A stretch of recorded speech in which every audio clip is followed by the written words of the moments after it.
안녕하세요. 우리 채널에 오신 여러분을 환영합니다. 함께 흥미로운 뉴스를 탐험해 봅시다. 채널 구독하고 알림을 켜두시면 최신 업데이트를 놓치지 않습니다. 이제 오늘의 주요 내용을 살펴보겠습니다. 포수 문제로 고민하고 있는 기아 타이거즈가 야심찬 영입을 시도했습니다. 그 주인공은 주유입니다. 기아는 서울고 시절부터 천재 포수로 불린 이 젊은 포수를 영입하기 위해 2024년 2차 지명권을 포함한 상당한 대가를 지불했습니다. 상의와 계약 직후 기아의 포수진이 안정을 찾을 것이라는 낙관론이 있었지만 2년 만에 복귀 현실은 차가웠습니다. 주역 상의는 2024년 시즌 중반까지 1군 승격 징후가 없었고 2024년 6월 15일까지 또 2군 경기조차 뛰지 못한 채 상무에 머물러 있어 방출이 임박했다는 예측이 나왔습니다. 내부회적으로 9단계에서는 이 트레이드가 기아 타이거즈 역사상 최악의 실패가 될 수 있다는 우려가 있습니다. 하지만 관계자들도 특정 변수가 없는 한 미래가 정말 어둡다는데 한 목소리를 내고 있습니다. 관련 세부사항을 설명하겠습니다. 기아는 수년간 포수 부족에 시달려왔고 필요할 때마다 외부 포수를 영입해 팀을 꾸려왔습니다. 2017년 통합 우승 포수 김민식은 당시 SK와의 트레이드를 통해 영입했고 2023 시즌에는 급히 김태군을 데려와 불을 끈 적이 있습니다. 이런 식으로 위기 상황에서 트레이드를 통한 생존 모델이 반복되었습니다. 이 중 기아가 2023 시즌을 앞두고 다시 한번 포수진 강화를 시도했을 때 키움 히어로즈와의 트레이드로 영입한 선수가 바로 주상입니다. 당시 기아는 2024년 2차 지명권을 내줬는데 이는 그만큼 잠재력이 높고 큰 상금이 걸린 선수였다는 의미입니다. 서울고 시절부터 희귀한 포수로 평가받았고 공수 안정성을 겸비한 포수라는 점이 매력적이었습니다. 넥센 히어로즈 1차 지명으로 프로에 입단한 후에도 키움 코칭 스태프로부터 정규 포수가 될 가능성이 높다는 평가를 받았습니다. 1군에서 확실한 선발 자리를 잡지는 못했지만 퓨처스리그에서 괜찮은 성적을 남겼고 한동안 히어로즈의 차세대 포수 자원으로 언급됐습니다. 이런 이력을 가진 그를 포수 부족에 시달리던 기아가 주목했습니다. 박동원이 FA로 이적하며 생긴 포수 공백을 메울 대안으로 주상상을 선택한 것은 자연스러웠습니다. 정규 포수로 육성하려는 의도가 있었습니다. 하지만 2023 시즌이 개막하고 주상상의 기회는 예상보다 짧고 혹독했습니다. 선발 포수가 비어있는 상황에서 많은 기회가 있을 것으로 기대됐지만 1군 실전에서 타율 저명 6.3이라는 충격적인 부진을 보였습니다.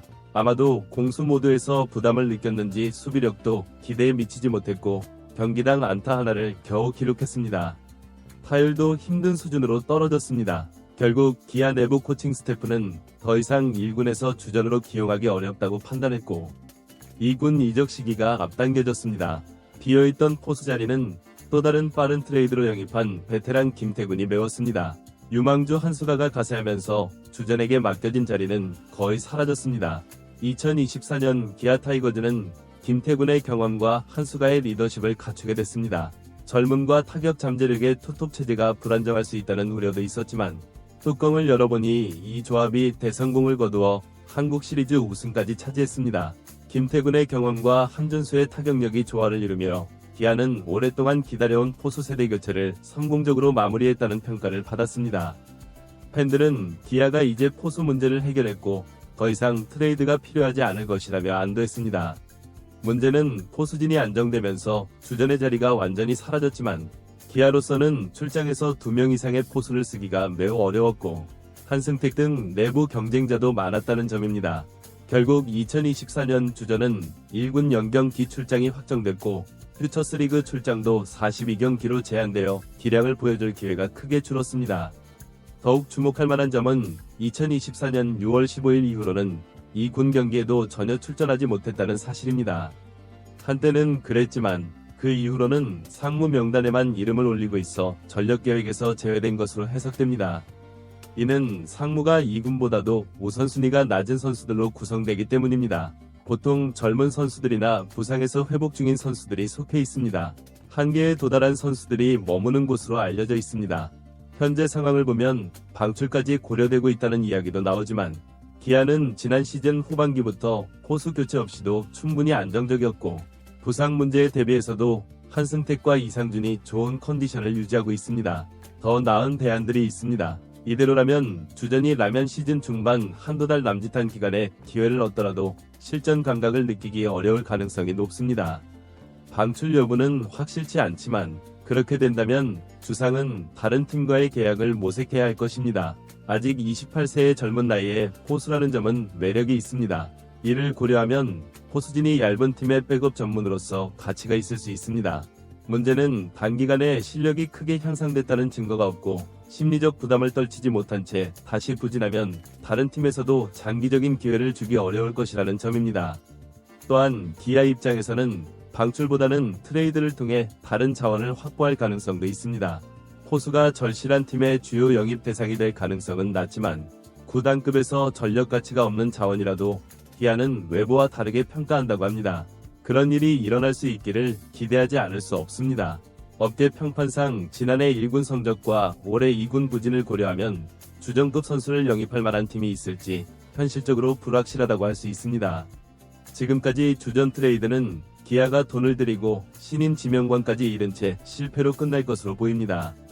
2년 가까이 기회를 받고도 계속 커리어를 이어갈 수 있는 가능성이 매우 높지만 부진한 성적과 수비 불안은 여전히 해결되지 않았고 팀은 추가 포수 영입으로 문제를 해결했습니다. 올해 상무팀 말소가 임박했다는 소문이 도는 상황에서 그가 커리어를 이어갈 수 있는 기회가 있을까요? 회복의 실마리가 보인다 해도 개막까지 한두 달 남짓한 시간에 큰 변화를 기대하기는 어려워 보입니다. 하지만 야구는 예측 불가라는 반론도 무시할 수 없습니다. 팀이 전지훈련을 통해 상태를 크게 개선하고 다음 시즌을 준비하거나 트레이드를 통해 이적한 후 완전히 부진했던 선수들이 살아난 사례도 과거에 있었습니다. 주전 본인도 인터뷰에서 한 번의 기회가 선수를 바꿀 수 있다고 했지만 문제는 그 기회를 만들어내지 못하고 기아에서 신뢰를 잃었다는 점입니다. 완전히 길을 잃은 것 같습니다. 2024년 주전이 아직 상무에 있으면서도 그 문턱조차 넘지 못하자 대형 실패 트레이드라는 꼬리표가 더욱 강해진 듯합니다. 하지만 기아는 김태군 한준수 체제를 황금 공식으로 확립했기에 더 이상 고민할 여지가 없어 보입니다. 개막까지 채 2달도 남지 않았습니다. 불필요한 상태에서 주전을 기용할 이유가 없다는 논리가 힘을 얻고 있습니다. 이 상황이 지속된다면 서울고 시절부터 천재 포수로 불리고 키움의 1차 지명을 받았던 주는 프로 커리어 최초의 방출 위기에 직면하게 될 것입니다. 유일한 생존 카드는 28세의 젊은 포수라는 점이지만 기아의 장기적인 흐름과 완성된 포수진을 고려하면 문이 거의 닫혔다고 보는 시각이 많습니다. 일부 팬들은 한때 극찬받던 문이 무용지물이 됐다고 말합니다. 끝나가는 것으로 여겨졌던 팀의 포수진은 팀 포수진 안정화에 전혀 도움이 되지 않았다는 호평을 받고 있습니다.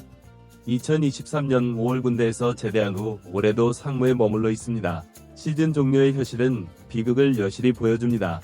한때 대형 포수로 여겨졌던 선수가 이렇게 끝날 것인지 아니면 마지막 부활이 있을 것인지 이제 주전의 미래와 기아의 선택에 관심이 쏠리고 있습니다. 여기서 영상을 마치겠습니다. 즐거웠습니다. 시청하셨다면 구독과 좋아요, 알림 설정 부탁드립니다. 오늘도 시청해주셔서 감사합니다.